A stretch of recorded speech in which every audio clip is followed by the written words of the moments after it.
Hey, wonderful parents! Emily here from baby.store.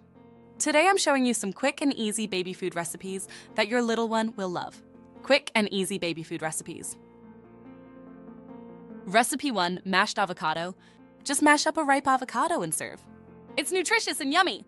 Recipe 1, mashed avocado recipe. 2, banana and oat mash. Mix a ripe banana with cooked oats for a tasty treat. Recipe 2, banana and oat mash.